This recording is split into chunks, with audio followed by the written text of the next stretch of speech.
अगदी जलद व अचूक बातम्यांसाठी पाहत रहा महामीडिया 24 सदैव तत्पर.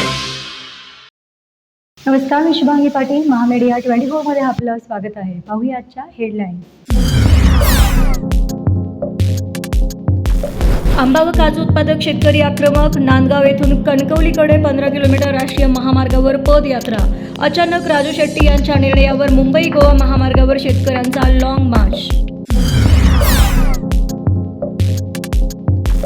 भाजपाकडून गळचेपी सुरू. आम्ही राजीनामा देऊ. सातारा जेडपी प्रकरणावरून शिवसेना आमदारांची शिंदे यांच्या समोर खदखद.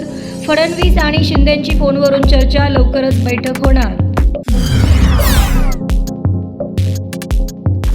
सातारा पोलीस अधीक्षकांचे निलंबन करा. उपसभापती नीलम गोरेंचे आदेश. वस्तुस्थिती न तपासता निलंबनाचे आदेश कसे दिले? जयकुमार गोरेंचा प्रतिसवाल.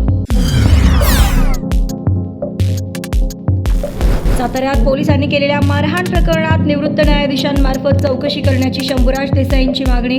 उपमुख्यमंत्री एकनाथ शिंदेंचे विधानसभेत निवेदन तर कारवाईचं मुख्यमंत्र्यांचं आश्वासन.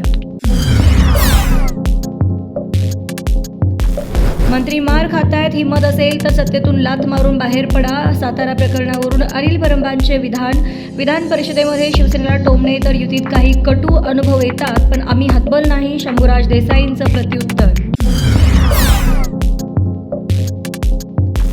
अशोक खरातची तिसऱ्या दिवशीही SITकडून चौकशी सुरू. तर खरात सोबत ज्यांचे फोटो त्यांचे राजीनामे घ्या. नाना पटोले यांची विधानसभेत मागणी. कठोर कारवाईंचं मुख्यमंत्र्यांचं आश्वासन. अशोक खरात प्रकरणाचा मुख्यमंत्र्यांना सुगावा का लागला नाही? राज ठाकरेंचा फडणवीसांना सवाल. प्रकरण उघडकीस आल्याच्या श्रेयासोबत हा दोषही घ्या, ठाकरेंची टीका. देशाला इंधन टंचाईचा सामना करावा लागू नये यासाठी 27 ऐवजी 41 देशांकडून इंधनाची आयात सुरू.